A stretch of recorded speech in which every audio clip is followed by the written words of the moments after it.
Well, welcome to Blunt Conversations. I'm RoseMarie. I'm Twilisha. Our editor just left, who has volunteered to help us out with our setup. If you can't tell, if it looks better, Because if you watched the season finale of the first season, thank you, because it was rough. The sound was, we're not really sure what happened with the sound on that one. It hadn't been quite so rough in all the previous episodes, so hopefully you can stand it. We know we're loud. but our editor watching that volunteered his services to come in and help us up with some equipment and make it a little bit more professional. So if it looks more professional, it's not because of us. But we're trying. I'm proud of us. Like I watched the whole season of season 1, and we're cute. But also I'm proud of us. We did manage to get a whole season in while I kind of, for me, like I watching it back because I was so busy working, like I was like, oh yeah, we did like do a whole season. Like I kind of barely remember it, but like we were moving and getting used to things, and somehow we managed to do a whole season. So kudos to us, because that was, hi Neptune, that was hard work. So I'm actually proud of us, and I'm actually looking forward to season 2 and seeing what's in store for us.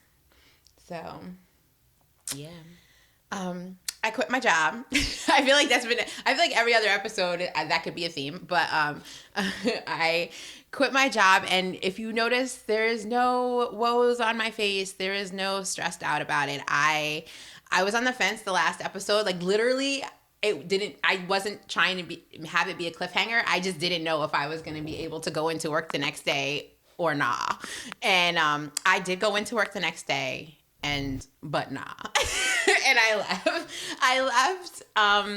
And I was like, I'm not coming back. And I left that day, and I went on an interview for a job. And then I, scheduled some more interviews, and, I'm proud of myself because yes, I was in an industry that I want to be working in, but I wasn't in my field. And the hours were too long. The stress was too much. Like I decided to pick me over that. So I quit, and I feel good about it. And I feel like, and watching the episodes back and seeing like how hard I really was working the last 7 months, I was like, full stop. Throw the whole job away. I can't. I can't. So I'm going to be doing some like regular schmegular work. I'm going to be working as a hostess in a restaurant, which is like, hi, my name is RoseMarie. Welcome. I can do that. And I'm making more money than I was making being a slave. So that's my new plan, is to work a regular schmegular job for a little bit, maybe get some stuff done on my documentary, maybe get some writing done, maybe do some shit with our birthdays are coming up. Like I was not going into my 40th birthday miserable. Like, nah. So I feel like that's progress for us. I feel like we're turning a corner. I feel like we had a rough couple of months, and like we're starting to turn a corner. I'm still on the same wave of looking for work. I did get hired with Priv Mobile Salon. I'm still trying to figure out how that works, how often I'll be sent on jobs, how viable of an income option that really is. I'm registered with some temp agencies and things like that, because although I did not want to go back to having a desk job, I would like to go back to having health insurance. So that is valid. At least for a couple months, like I'm going to try to do what I know how to do, which is be an administrative assistant and send people emails and look at spreadsheets so that I can go to the doctor, because in Georgia, they will let you die. Mm-hmm. So the only... Really, Mercury? All the cats have invaded the room. I knew that was gonna happen, but like that's a thing too. Like when I was working all those hours, I didn't have insurance either. And this job that I have, I'm eligible for insurance. And like being an older person, I can't be walking around here with ailments and no insurance. Like it's not worth it, no matter how much money you're making. Because if I fall apart, like that one hospital trip will set me back forever. Yeah. So since we've been here, I think I've had to go to the ER 4 times for medical care. I feel like it could be more. Because I don't have any other option but to kind of ride it out and hope that my body can resolve whatever is wrong with me. And then if it gets so serious that I can't, I go to the ER because they have to at least get you stable. But, you know, trying to go to the doctor, they want you to pay out of pocket. It's just no way to live. It's just a different vibe down here in Georgia than in New York, what I'm used to. Usually if you need medical care, they're like, here's this card. Stop going to the ER for help. Get a doctor. And it's just not like that down here. So I, as per usual, had like a tentative plan of what we talked about. I figured we get you caught up with what's going on. But I thought because of us both being in this very precarious transition state in our lives, I thought we'd talk about a little bit about family dynamics and family support and kind of lack thereof, not by any malicious means, I feel like, but we both don't have, and lots of people do not have a, you know, stable family or support system behind them whenever doing any kind of endeavor, let alone a big life-changing one. It's almost impossible when you grow up in poverty, when you grow up, you know, impoverished with, you know, missing parts and missing key parts. You know, Twilisha and I have both talked about not having active fathers in our lives and what that meant for us as far as dating and relationships and therapy and, but also socioeconomically and as far as a family dynamic, how that completely disenfranchises family. Now, I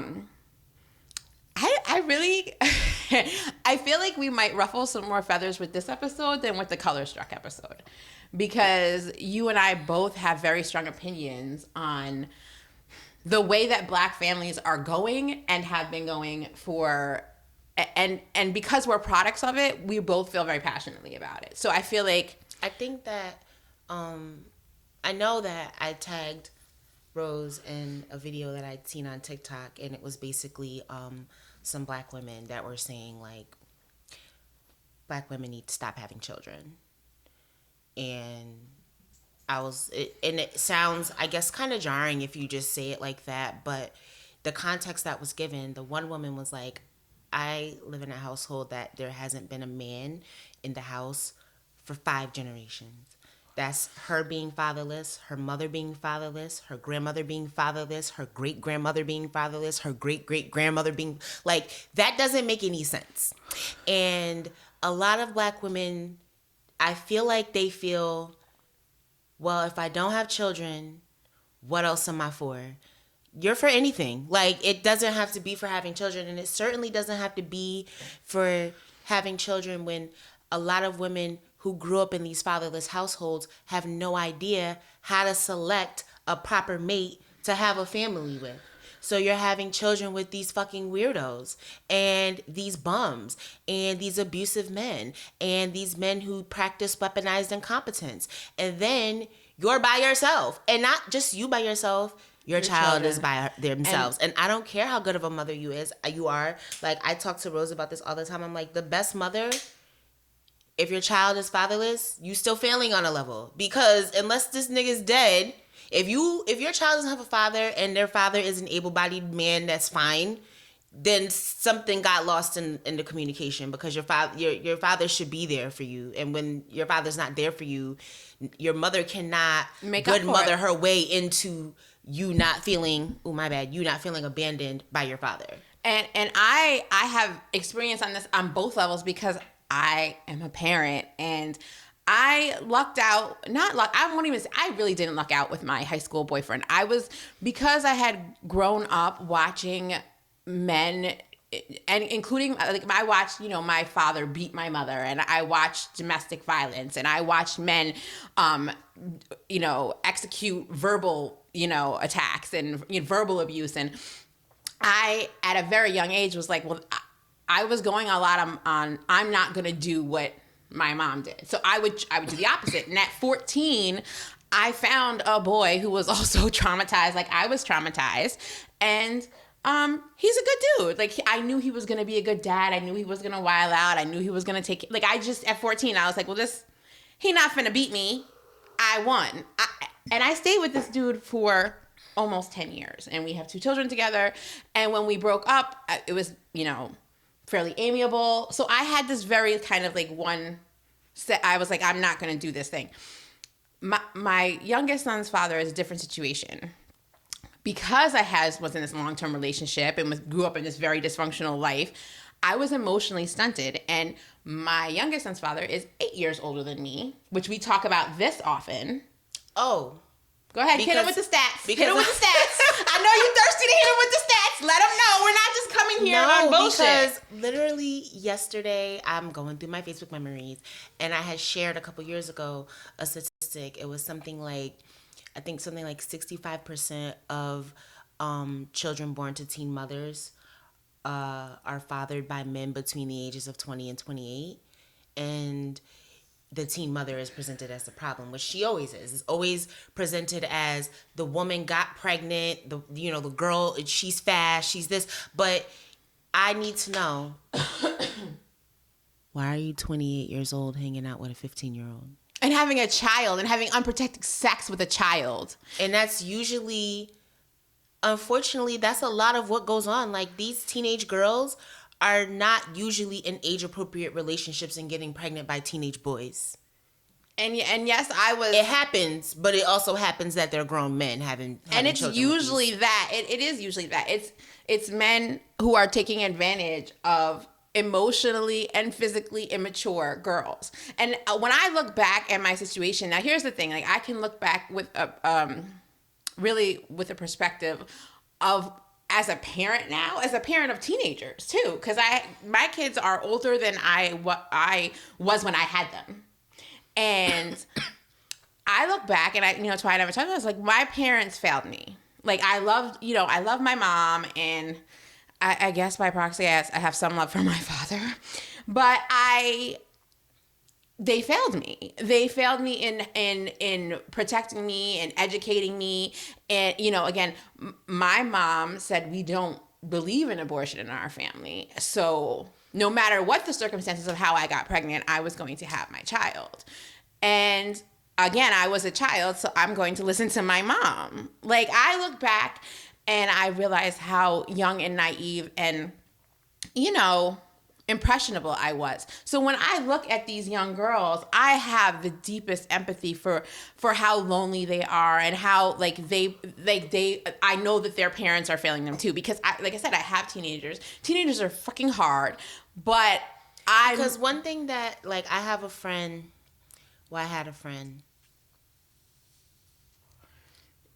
Let's call her Gretchen. And she is a Black woman who is from a 2-parent household, grew up in the suburbs, upper middle class. Like, you want to talk about Denise from the Huxtables? Shorty is Denise from the Huxtables. Like, that's her life. And we happened to meet in college, but just some of the differences that I noted between her relationship with her parents, my relationship with my parents, my relationship to others in society and other people in my family. And what I said to Rose is I said, at the end of the day, when Gretchen was 15, wasn't going to be no 28-year-old man around her. He just wasn't going to have access. Mm-mm. Wasn't going to be no pimps around her. Like, the girls that are falling into these traps, it's not Gretchen.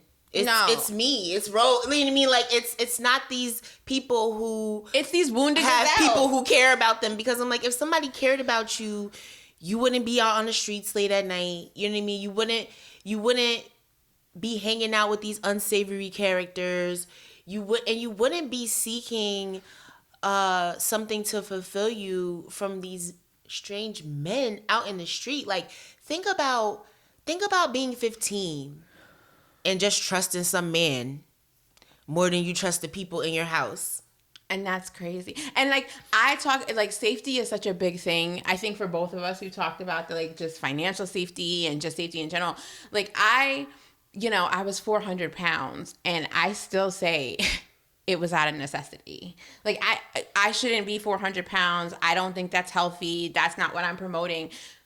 But to be an unprotected child of color with people just seeing you as a walking potential victim at any time, And I don't have a man to protect me in my life. I think that I did what I had to do. I don't know that I could have walked around at 100 pounds. I tell like Rose this. now, when I was a teenager, I was, a little bit smaller, but I was always kind of the size I am.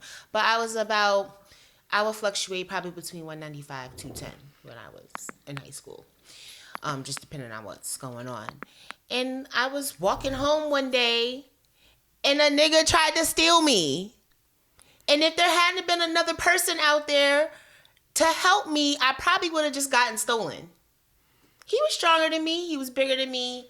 And he was succeeding in his plan to pull me off into the dark alley. Listen, that's a thing that I'm still struggling with to this day. Like I was telling Twice, like I hate going to the gas stations down here. And then I was working those long hours. I always had to go when it was dark. Like no matter when I went to work, it was dark. And like I joke, but like a bitch is portable now. Like that's something I struggle with. Be that like somebody can carry me off. Like, and that's something that for a long time, even if it wasn't completely true, like I did feel safe in my 400 pounds that no one was going to be able to drag me off. And not only that, like you'll hear a lot of people, like a lot of women who are morbidly obese and they're talking about it. They be like, you'll find out that they was victims of sex assaults and things like that. And a lot of times they just be like, look, when you're fat, you're invisible. People don't look at you. You are. And that's the thing too. Like I made a decision to try and be as invisible as possible, which, and people who know me, like I'm a big, bright fucking bitch. Like I'm tall, and to work, I had to be, and it's just crazy. I really did have to be almost 400 pounds to make it so that people would not feel threatened by me. Because I feel like, and that's the thing too that I'm just now coming to terms with too, like people would feel threatened by the fact that not just that I was attractive, but I was smart. And it was like, you can't be both those things. So I feel like there was a way of cutting me down that I got, when I got to be invisible, like it was just like, yeah, I'm the fat chick, but like that's the end of that discussion. Like it doesn't have to go any deeper and you can just ignore me. And I've been missing that a little, so, here and there. Like I said, the other episode when we were, we had to go out and like people want to talk to us and they were like, like, it's just a thing. It's a thing. But anyway, I think that there's so much trauma that comes from dysfunctional families and I feel like there's been a lot of this, like just, I don't even know what to say about it because I just see so many women who will throw their whole lives into this false narrative that motherhood is the only way to be a person, and then they have to commit to it. And I'm just like, yes, I'm a mom, but I'm also a lot of other things. And had I been raised with the appropriate people in my life, I definitely would have chosen for myself the way that my children have chosen. My daughter's 23, my son's 19, to not have children because they see the labor that is involved and there are things that they know that needs to be in place. So I'm not going to promote, as a teen mom, I'm not going to promote for other people to be teen mothers. I definitely, because of the things that I experienced growing up and being the child of a single mother, like in all, like me and my brothers, none of us have the same father. So judge your mother, don't judge mine, whatever. None of us have the same father and none of us had a present father. So my mother, she's 0 for 3 in choosing men that are going to protect their families, provide for their families, be present for their families. Set an example. And set an example of what manhood and fatherhood and a caring male and love figure in your life looks like. None of us had it, not me nor my brothers. And I didn't, when I was younger, I didn't attribute our poverty to us being fatherless, but I'm sure it didn't help not having a man's finances in the house. It's just her. My mother worked her life away, and it still wasn't enough. we still was sometimes power getting cut off and food not in the pantry and things like that. So I just was like, well, being poor is corny. Facts. And when I am in control of this ship, ain't gonna be no lights getting cut off, can't afford food, nonsense, can't afford heat in the house. Like, I just feel like that's stupid. So I also was like, and if I can't provide at least a certain level of life for my own self, there will be no children. And I'm 36, and when I was younger, I thought maybe I'd have kids because as a woman, you kind of supposed to think that you're gonna have kids. It really is so ingrained in us so that this is you're supposed to do this. Like, but my mother was very much like, she was kind of honest with about how difficult it is to be a parent and how selfless of an act it has to be. Because she would tell me, I remember from young, she'd be like, please don't have any children until you're at least 25. And also, when you have children, your life is not yours. Your life is theirs. You have to live for your kids. You have to do for your kids. And I took that to heart because even though we were poor, even though my mother had her own battles with behavioral health, mental health, addiction, whatever, she's still a very loving, like, her heart and soul, like, it cannot be changed. You know, the core of who you are through trauma and everything, it usually still stays. It might become hidden and buried deep, but my mom has a good heart and a good soul, and I felt that from her. And she's smart too. And she told me things, and I believed her, and I saw the work that she was doing. So I was like, well, first of all, if I don't find a man who wants to marry me and be with me and create a life with me, there will be no children. And if we don't have the kind of finances we need, because I remember not being able to go on certain field trips and things like that because we didn't have the money for it. And I thought that was corny. And I was like, I'm not going to do that to my kids. If I have kids, they're going on the field trips. They're going on summer vacation. They're not going to be the only kids in school coming back and they're like, what we did on summer vacation and all they did was be around the neighborhood all fucking summer. I was not going to do that to my children. So that was the choice that I made. I was just like, well, I'm just not going to have kids unless I have a life that's conducive to them. And I feel like more Black women need to examine the world in which you're bringing your children into, because y'all will be living in stark poverty in abusive relationships. And still, or non-existent relationship. Right, or not even a relationship. Like, literally some man just deposited, like, you're letting these weirdo mystery niggas hit you raw, and they wouldn't even be deigned to be seen with you. And for some reason, y'all are bringing a life that came forth of that type of a mixing into the world. Like, it's not just going to suffer. And you don't see nothing wrong with that. And that's like, that part is what boggles my mind, because how good of a mother could you be if you're living in poverty and having these non-existent relationships with men who get you pregnant in the night and dip, and you're going to be like, well, yeah, my child can live like this. That's fine. And that's the thing. Like, I feel like I've grown, as you should, as a person from when I was 16, 17, and like 18. So I can look back and be like, and reflect as I feel like you should as an adult, and change I'm wildin'. and change your perspective.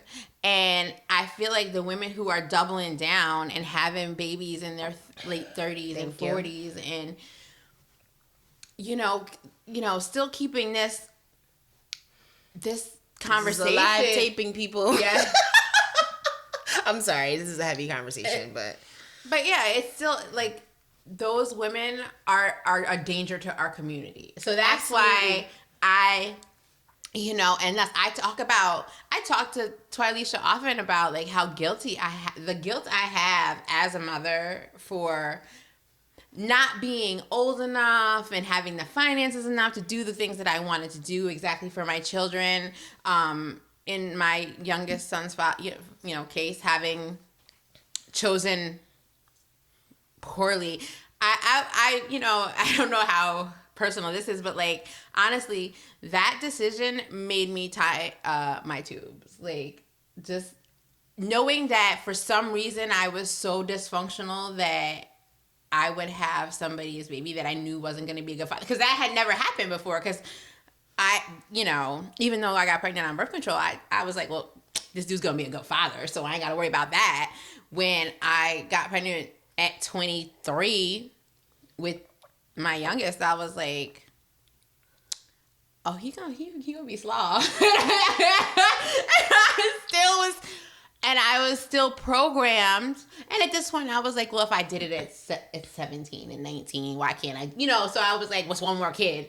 But at the same time, like, if I was still doing that in my 30s and in my 40s, like, I would feel horrible about myself. Not only are people choosing poorly these men who they're going to bear children for, they're doing it later in life too. And then it's like, what if something happens to you?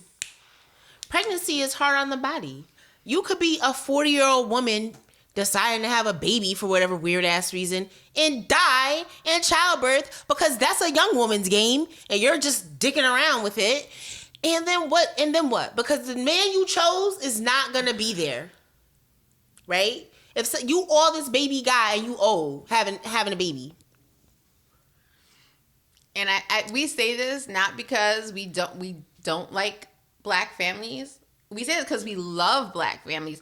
I wish I saw more black families and not just black people having. And then also, here's another thing: the men, they'll get you pregnant and her pregnant and me pregnant and Rose pregnant, and now these men have children in all these different households. Even if he was the best nigga, you can't be fully present the way you need to be present emotionally, spiritually, and financially for 4 and 5 different households. And now that you have siblings all over the city, these siblings tend not to bond the way siblings would if they were all living in the same house. I have siblings that they're real, but they're not real because nobody made sure that I got to bond with them when I was young. Same. Because the other woman was like, I don't want to be, you know what I mean? Like, everybody's selfish. So fuck the kids. Okay, so I don't know if we have time for this anecdote, but like, Twilisha actually came with me when I met my half brother that I hadn't seen in like basically 30 years. These people are characters. But like, here again is an example of my father just out here planting his fucking seed randomly. And so now I got my 50-year-old brother hitting me up, like, come to my party. And it's just like, I don't know you niggas. Like, and literally, the interactions was like so wild.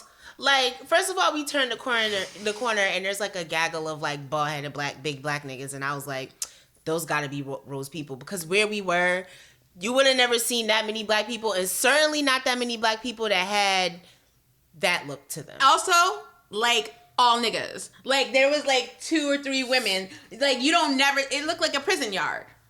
In the middle of fucking fucking this downtown. It had like fairy lights all over it and shit. It was like a real cute summer night.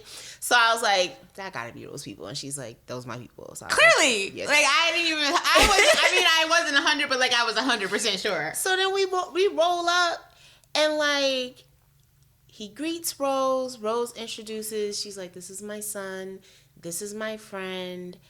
I put my hand out to shake this man's hand. This nigga slaps my hand like I'm a nigga. Yeah, it was so weird. Like, he dapped me up, basically. And I put my hand back and I looked at it. I was like, all right, hi. Like, I didn't know. At that point, I didn't know how to behave. Now, my oldest brother, So here's the deal. My father was with his high school sweetheart and had 2 children before he got with my mom and had us 3 children. All right. And like, I'm not going to keep doing the math from there because then it'll be like 5 kids that this one nigga abandoned. And that was early on. Like, if I broke it all down, it would seem like TLC when they lost all their money. Like, it would just be mad numbers and like people. But anyway, so I knew them like I had met them once or twice, but like my oldest brother is a successful chef, and basically like when we first had a conversation, like when he hit me up and was like, "Are we related?" and I was like, "You're my brother," and he was like, "Oh, I thought maybe we were, I knew you." And I was like, yeah. So I tried to talk to him about my dad because I thought he might know my dad more since he's 10 years older than me. He said to me, "I don't ever want to talk about my father." And he was like, "I have nothing to do with him and I'm nothing like him." And so I'm not finna, okay, heard you. So that was a firm boundary. And I respected it. And I never brought up my dad to this dude again. But this is probably the person who knows him best. He's my father's oldest child. And I think I've told this story before. I met my father when I was, like 5. So I met him and was like, oh, like this not, because before that I was getting fed a story about when daddy comes home, things gonna be great. And I was like, not with this nigga. Not this daddy. We got a different daddy. I was like, wait, is there a different daddy? Is another one coming? Number 2? Because I feel like this I want a different daddy. Because I feel like this dude we just drove like 3 hours, or how many hours to go see in prison ain't finna come out and make our life better. So, yeah. Women. So, do black better. women. It's a conversation that, like, really we do need to have amongst one another because, first of all, a lot of black women a lot of y'all can't be told, okay? We can't even have conversations with one another anymore without it becoming violent, vitriolic, and just out of control. And nobody wants to hear that they're not perfect for some reason. And it's like, but we're not. Like, we be fucking up. Like, I be fucking up. It be happening. And how could it not happen when your mother is picking these weirdo ass niggas and your father abandoned you and you're just trying to make sense of life as you live it? Mm-hmm. You're going to make mistakes. And I feel like if nobody can talk to you about your mistakes, that's how you end up being 40. Having a baby for an absentee father nigga. Like, he's going to be absent because he didn't even want to be in a relationship with you, let alone create a household with you so that y'all could give this child a fucking fighting chance at life. Like, life is hard. Life is hard for Gretchen. And she had, like, some of the most perfect optimal conditions. And it's still hard. And it's still hard. So how is life not going to be hard for me or you or your little baby that you wanted to have because you're a good mother and you might be a good mother? As good as you can be to this person because you I would not expect you to have a baby and just don't love it and be mean to it and neglect it. Then I would be like, the fuck is wrong with you? You supposed to do those things, but what you're also supposed to do for your child is choose a man that's going to also be there for your child and who doesn't have families all over the fucking neighborhood. If you're fucking a nigga that already got 3-4 kids, don't be his 4th and 5th baby moms. Like, cut it out. Like, you gotta do better. I feel bad. Like I said, I do feel bad for a lot of these women because, like, as someone who had their kids young, like, sometimes you don't have the chance. And that's the thing, too. Like, that's something our people are not afforded the luxury, is the chance to self-reflect. It's really not all about picking the right nigga. Like, you'll pick the right nigga if you like yourself. And a lot of these young girls don't have the opportunity to self-reflect and get to know themselves and know what they want out of life before they've already had 2 or 3, 4 kids. And then that's consuming, and you ain't got no time. You ain't got no time to go to the bathroom, let alone self-reflect. So that's just the facts of the matter. Like, so we're saying people yourself. Like, and because that's happening, is going to keep happening because most people ain't like Rose. Rose raised her children so that they would be selfish and put themselves first and think about how things will affect their lives. But a lot of people are just kind of going through the motions of life. So they're making mistakes, and then they're also not giving their children the tools to not follow right behind them and make the same mistakes. Like, I feel like my mother did that for me.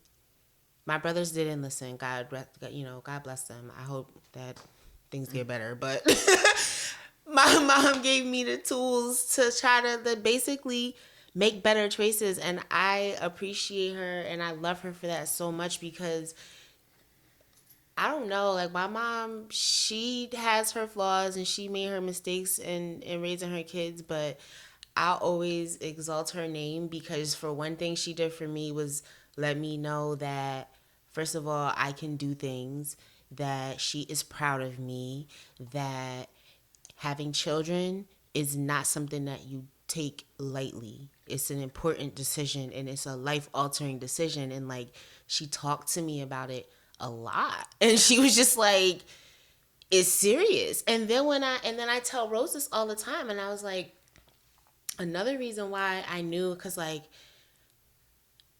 I was just always like, well, if I get pregnant, I'm not gonna have an abortion. Like, that's just what I'm gonna do. Cause like, I just was like, nah, it looks corny, because I'm like, everybody I ever see in my life that had a baby, like, it didn't go well. And what I mean by that is, it usually ended up that it was a woman by herself, stress, struggle, and strife. Money is tight. Programs is asking for all kinds of life interests and shit like that. Like, you know, it just always looked stressful. And I always seen people getting abandoned. Like, not even just by the baby father, but like, at the end of the day, people aren't really interested in you and your babies. Like, it's tedious and it's not interesting. Like, a baby gonna do what a baby does. Oh, learn how to use the bathroom.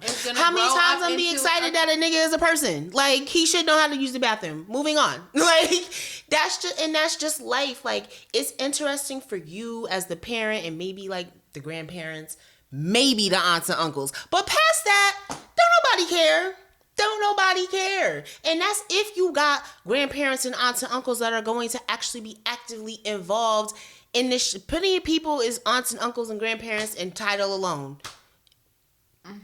I could put myself in that category. I'm not super tight. Well, like, I love my nieces and nephews and I want the best for them, but I'm not gonna front and act like our relationship is mad deep. Like, you know what I mean? Like, you can't, when you have all these disenfranchised families and like all these weird people that you have to have interactions with, you can't bond with these people. It's hard to bond when it's very difficult to do that. Like, my sister, the one from the camping episode that's blocked, she has a child. So that's my niece. But obviously, if I don't fuck with my sister, how I'm gonna fuck with her kids? So now that's a relationship that I don't get to have, she don't get to have, and nobody gets to have, because my mother decided to be my father's second baby moms, like he didn't already abandon one child. You see? You saw him. I have a sister that's like 10 years older than me. And she don't fuck with our father. Like, and that's the type of shit, like, for me to be like, she don't fuck, like, okay. Is she the oldest? Mm-hmm. I'm telling you, she's the oldest, and my brother's the oldest, and you hear them talk. They're the ones who know them the best. Like, we don't fuck with them at all. And literally, they burn off and never come back. My father has, I think, 5 children, and don't nobody fuck with him. Don't know, like, not me, not my one sister, like, she don't really fuck with the fam. Like, she moved. She was like, you know what? I'm out of here. She don't really, she's so out of here, like, she got a white man. And I don't blame her, because I'm like, hey, if he loves you and you love him, then you be happy, because my father, he failed and he has so many daughters. I think I found a letter from my father once, and I like showed Twilisha, and it was just, this letter was so childish. I was mad for her. I was like, And that shit was like this. Why? I was like, why did he waste this piece of paper trying to guilt trip you into forgiving him before he dies? It was a ridiculous letter. And he was crazy. My dad, 16 years older than my mom. So again, full circle. So yeah. Stop trying to make fetch a thing. Like, stop it. It's not working. And like, as good as you can be to your kids, like no matter what, that's going to be a part of their story. Like, that's going to be something that they have to deal with and something that they have to come to terms with. Like, I don't fuck with my father. Like, and that's crazy because, and the thing of it is like, my father don't fuck with me neither, because if my father, if he did, like, I wouldn't have this problem, right? It's crazy. And you can't have all these disenfranchised families, like, because I don't fuck with my father and my sisters don't fuck with my father and my brother don't fuck with my father, then none of us got to have a relationship. And when we were younger, because the woman that he chose to go keep having kids with was not open to us cross-referencing families and shit, I just didn't get to see my brothers and sisters.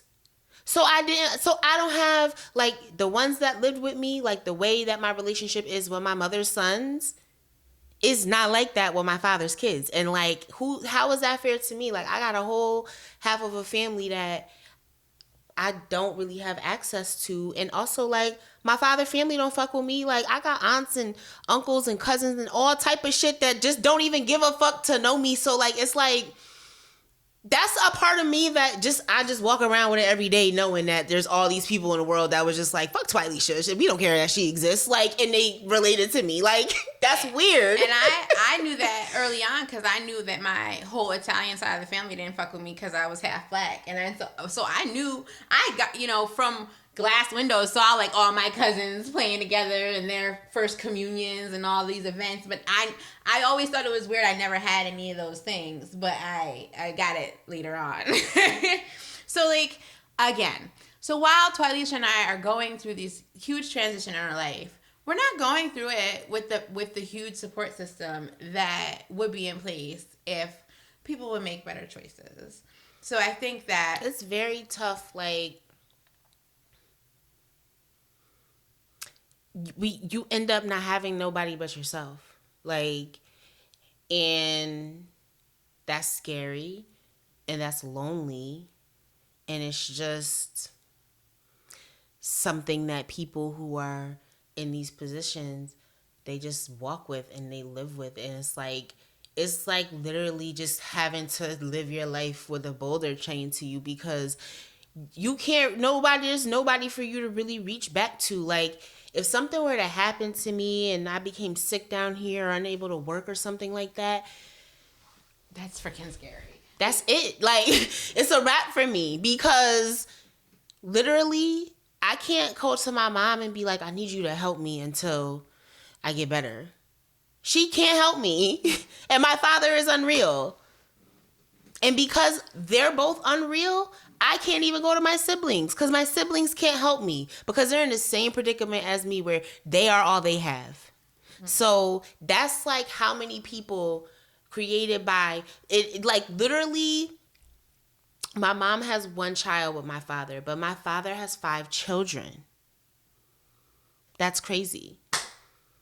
And his children have children, and their families are dysfunctional and more abandoned. Like, it vexes me. One day I sat on the porch with Rose and I was trying to name like all the fatherless children that I know in my life. And I was like, you know what? Honestly, I could just keep going forever and ever. It's disgusting. And for all those people out there that have these fatherless children, like, there's a dude out here talking about he's a good dad. And I'm just like, the numbers do not add up. The numbers it's not adding up, fellas. There can't be all these good dads and all these fatherless ass children. Just that I know in my personal life. If I know 30 fatherless children and adults, that's 32 fucking many. Because what happens is, like, my father has 5 children. 3 of those 5 children had children. One of them is a man, but he's unreal. He's a drug addict. He's a criminal. So his children, he is not present for. So he has 2 kids. So that's from my father. That's already there's already 3 more fatherless children just because my brother. And I don't think that his kids are gonna grow up and do much better because their parents are drug addicts. Like, do you see how it's like it's an exponentially multiplying problem? Y'all gotta stop. Y'all gotta close your womb. Do what you got to do. Close your legs. Stop. Dick is not that good. Like, it's good, but relax, bro. Like, it's not good enough to ruin your life and the lives of many. Like, cut it out. So I will say this. I'm proud of one thing. So my other siblings, my 3 other siblings, do not have children. My sister's getting married. She may have a kid. That'll be cool. She's pretty healthy. My 3 children, so far, no kids. I feel like that's not really going to be a thing that's way off in the distance for them because they are who they are. So I'm just like, if we can all do our part to make the math just a little bit better. You see the way that tree was going? Like, if we could just have more people like me who are trying to, like, because stop I'm the only one. Me and my other sister were the only ones who didn't have kids, that from like my mom and my dad. Everybody else had kids. Like, and I don't think anybody on any side, like, because I have brothers, like, they had, like, my one brother who's passed away, he's obviously passed away, so he's literally not there for his kids. But he passed away and he lived a reckless life.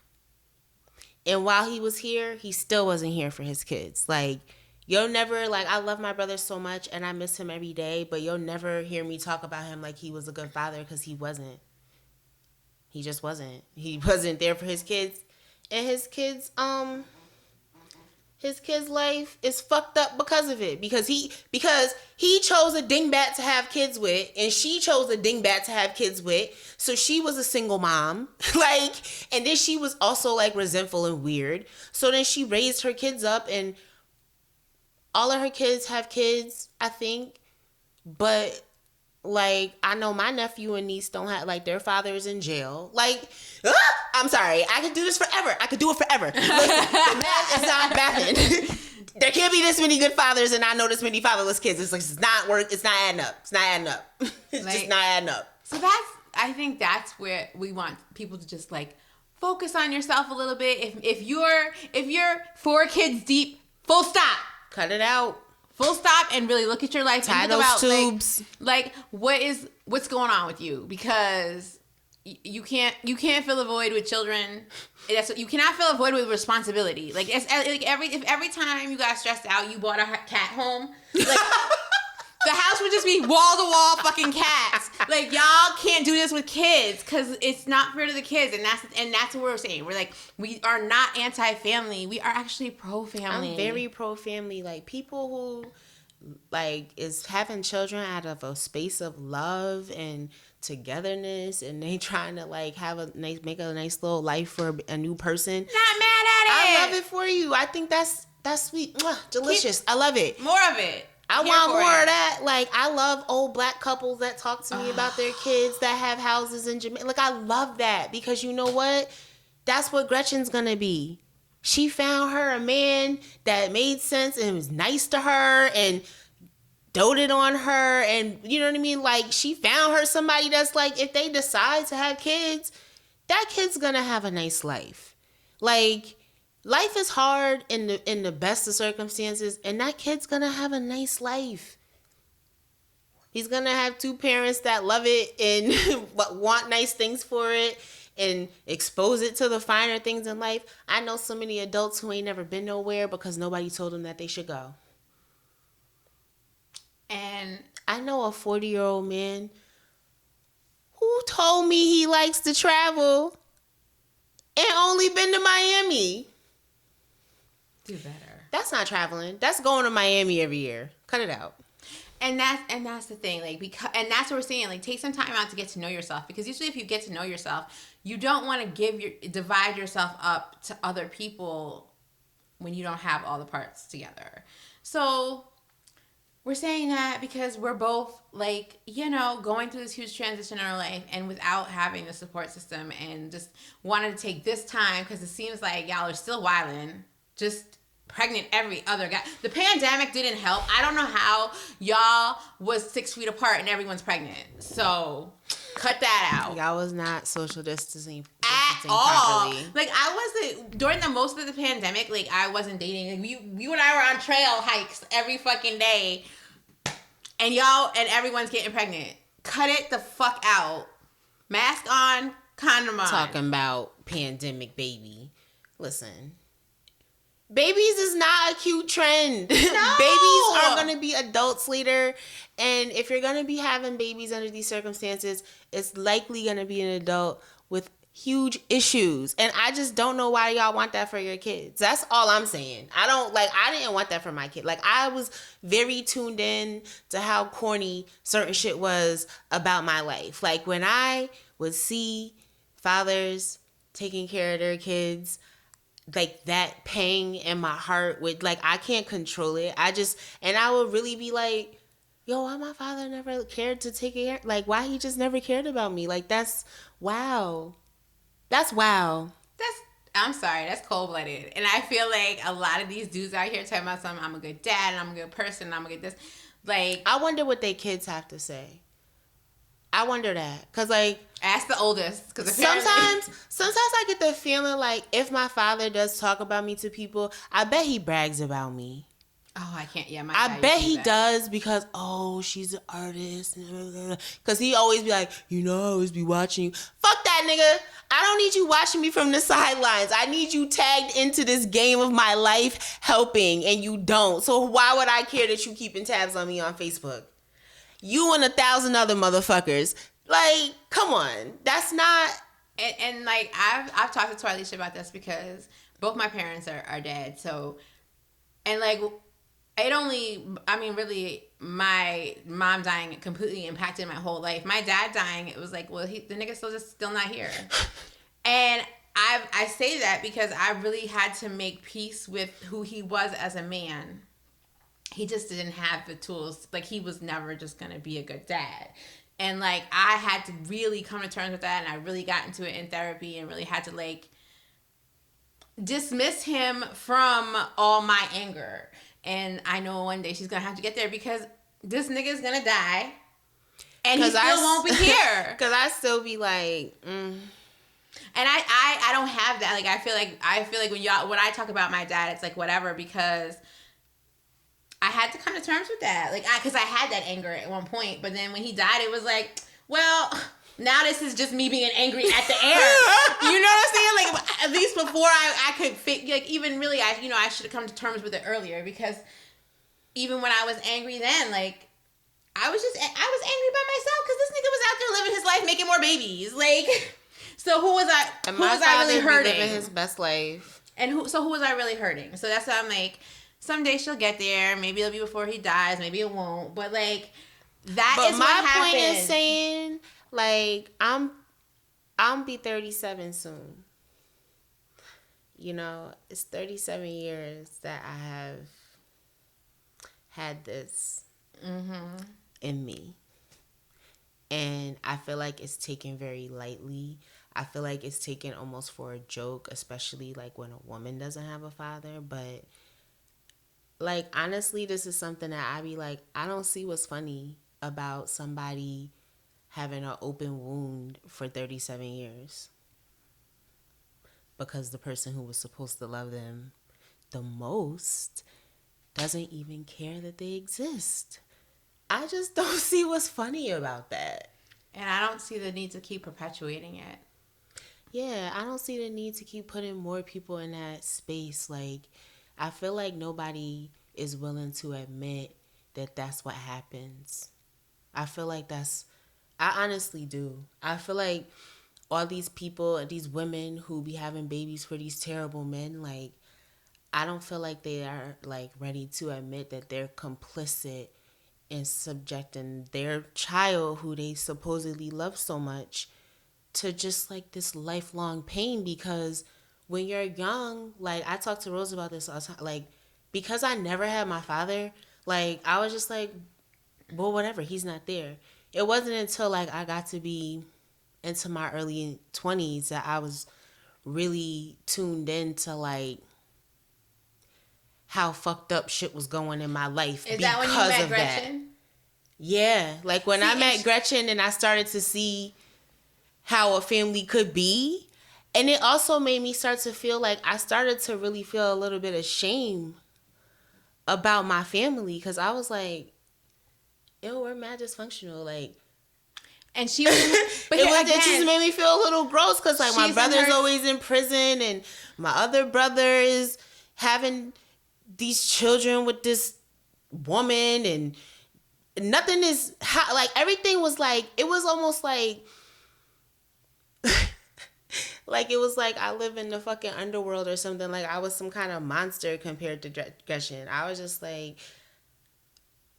it was almost like embarrassing because like nothing like that was going on in her family. Her brother wasn't always going to prison and lights turned off and no food, and she couldn't continue going to dance classes because her mom was smoking crack. Like that wasn't her story, and then my story sounded ghetto as fuck, and I was just like, ew. And here she's in her 20s getting this exposure to it because she gets to go to college because she didn't have kids. So this is something that she is able to see. A lot of young women aren't even able to get to see that as an option.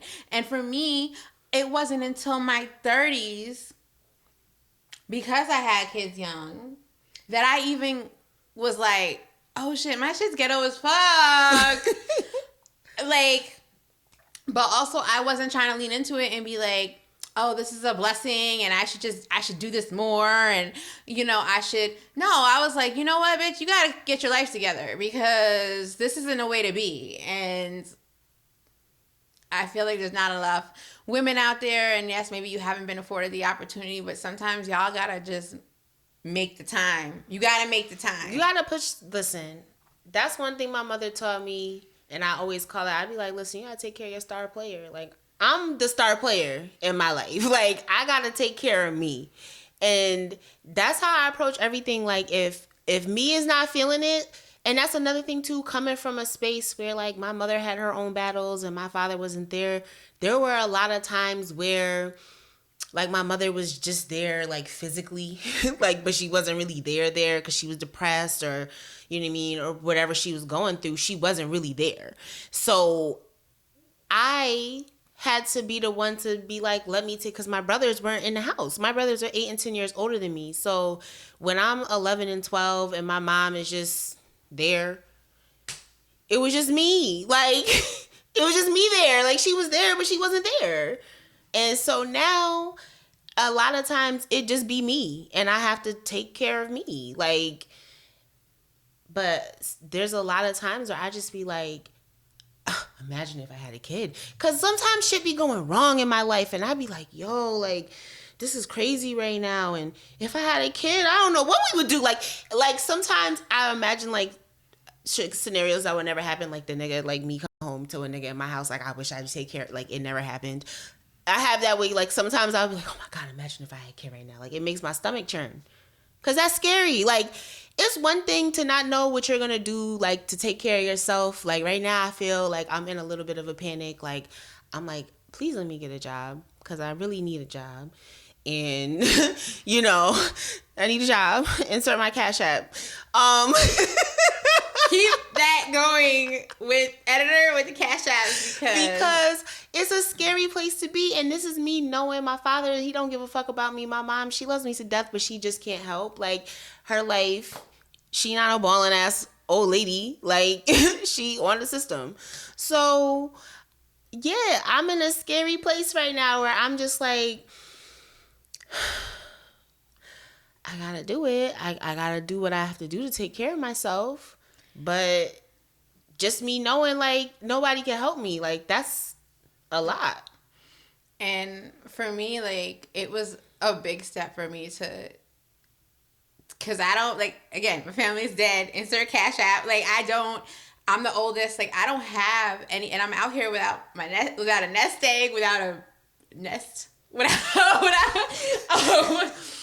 and for me to quit my job without those things, because it was the best decision for me, and also because I am starting to believe in myself and know that listen, I would do whatever it takes to take care of me. So I needed to take care of me. And this is part of growing and learning and adapting and processing. Like, I'm about to be 40. I can't be working 20-hour days. Like, that's not a real thing. Not without all the things in place. Not without the driver and all the things. And I don't have all the things. So it's just like, I had to do full stop. So I think that we're both out here in scary territory and wanted to take some time to blame our families. I feel like that's a good place. You raggedy motherfucker. You should have been there to help me. And also, we both don't have insurance, so I haven't talked to my therapist, so I'm gonna have to hit her up. But yeah, so do better, and we're gonna try and do better, and maybe when we come back, that I won't just wind up a waitress in Atlanta, and I won't just wind up an admin, because that would be sad. I mean, it's so corny, and what a waste of us. I'll do it to stay. But that can't be the end. It's not the end game. But I'm also hoping that I get to have some time to work on my documentary and do some writing, and hopefully we'll get to do some I want to also be present. Like, I really want that for my 40s, to be present. And so hopefully this change of pace will allow me to get some things done, and instead of just spinning my wheels. So we'll see. So I'm hopeful for that, and see what happens. But yeah, so until next time, let's see if we're both. I just am waiting for the episode where you and I are on the side of the road in a tent, homeless. We're just so it didn't work out. That's not gonna happen. Listen, no. I got a couple. I always keep a couple irons in the fire. I always keep an ace up my sleeve. I'm not the type of person to give up.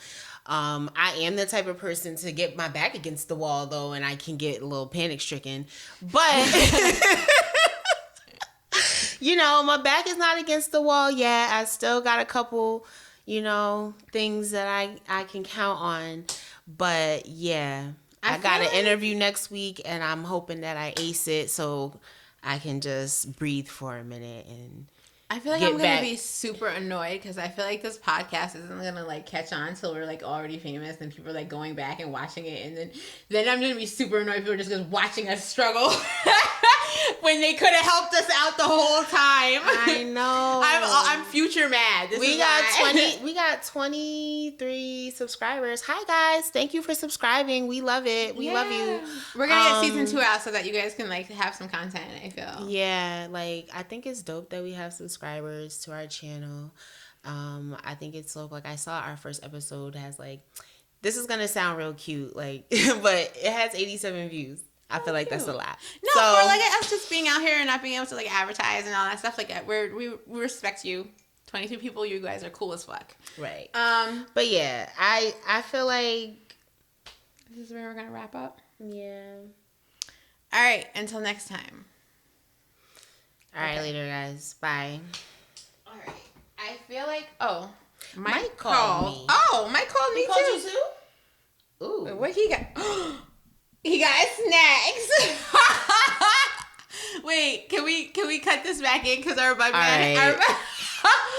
So our bud man, he's like a stately elder gentleman. He's just an older. He's in a frat. Cake though. I'm not gonna hold you. We might have to go. Every time we one time we went, and he just had this box of goodies, and he was like, Rose, he was like, y'all want some baked goods? And Rose, she likes a good pastry or whatever, so she found a couple things in there. I'm texting him right now about this carrot cake. You don't even that she wanted. I was like, she's not even paying attention. She found a couple things in there that she wanted, and we took them home or whatever. And so then, when we go back, I'd be like, you got any snacks for Rose? Sometimes he does. Sometimes he doesn't. Wait, when he had, remember, tell me he had last week? So one time I went, right, and he's like, only I came inside. And so I was like, you got any snacks for Rose? And he was like, I do have some snacks for Rose. And he had like a candy apple. And I was like, oh, she's not going to eat that. And he was like, no. I was like, no, her teeth. It's just not. She won't eat it. It was so funny because like I was like, I can't even imagine Rose trying to bite into a candy apple right now. The way this no insurance, she's like everything is delicate. It's in a delicate homeostasis, and candy apples would just throw a monkey wrench in the plan. But at first, like my inner fat girl was like, "What you say no to?"